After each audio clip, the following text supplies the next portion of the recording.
So you think you know System of a Down's Lonely Day? It feels like maybe the most straightforward rock ballad ever, right? Simple, direct, just super sad. But what if that's all just a disguise? What if the story we've all been telling ourselves about this song is completely wrong? I mean, it starts with that unforgettable line, a raw declaration of sorrow that just immediately sets the tone. Such a lonely day and it's mine. And right away, that line forces you to ask a question, doesn't it? Are we just listening to someone drowning in despair, or is there something else going on here? Something tougher, hidden under the surface? Because, this might not just be a sad song. It might actually be a hidden anthem of survival. So let's dive in and unpack it. Okay, so to figure this out, we've got to start right at the beginning. Act 1, the grammar of grief. This is where the song really lays down that foundation of just all-consuming pain. Let's really look at that last little bit, and it's mine. Think about that. He isn't just feeling lonely, he's owning it. It's like he's taking this pain and making it a part of himself. The loneliness is so deep, it's not just a feeling anymore. It's become a core piece of his identity. And then, oh yeah, we get to maybe the most famous and most debated line in the whole song. Grammatically speaking, this is just wrong, right? I mean, loneliest is already as lonely as it gets. You don't need to add most. So what gives? Was this just a mistake? No way. Absolutely not. Daron Malakian knew exactly what he was doing. This is a deliberate artistic choice. You could even call it a kind of grammar of grief. The idea is that the pain is so huge, so overwhelming, that normal, proper language just shatters. It can't handle the weight. The feeling is just too big for the words, so he had to break the rules of English to show us just how broken he felt. All right, Act 2, the heartbreak revealed. Because all this massive, kind of abstract sadness, well, in the bridge, it gets a name. We find out the specific and honestly devastating reason for all this pain. And boom, the whole feeling of the song just changes on a dime with this one line. It's so shocking and so raw. And if you die, I want to die with you. Suddenly, this isn't just some general existential loneliness. No, it's tied to a person, to a relationship so intense that the very thought of living without them feels impossible.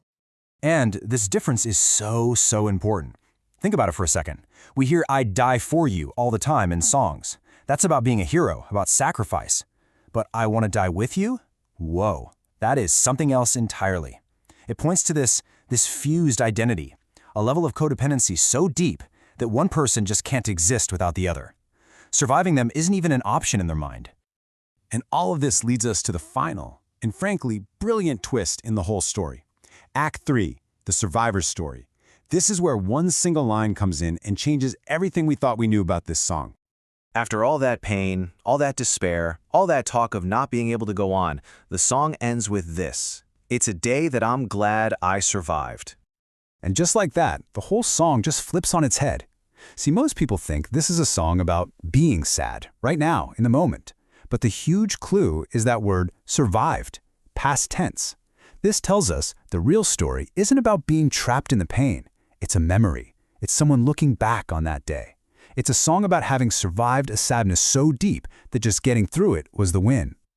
Okay, so this incredible story in the lyrics, this journey from pain to survival, is matched perfectly by the music itself. The production tells the exact same story, moving from quiet grief to this huge release, and then finally to looking back. So the producer, the legendary Rick Rubin, he is the king of that loud, quiet, loud thing. And he uses it perfectly here. In the verses, what do you get? That clean, simple electric guitar. It feels so intimate, so vulnerable, like someone whispering a secret to you. It really pulls you close. But then, bam, the chorus hits, and it's just this massive wall of sound. Distorted guitars, crashing drums. It's a total emotional explosion. The music literally makes you feel that shift from quiet internal pain to this huge, overwhelming public scream of grief. So let's wrap this up. What are the big takeaways here? First and most importantly, Lonely Day isn't just a song about feeling sad. It's a story about surviving sadness. We also saw how breaking the rules of grammar can actually say more than perfect English ever could. We followed that emotional core from just general loneliness to this intense codependent heartbreak.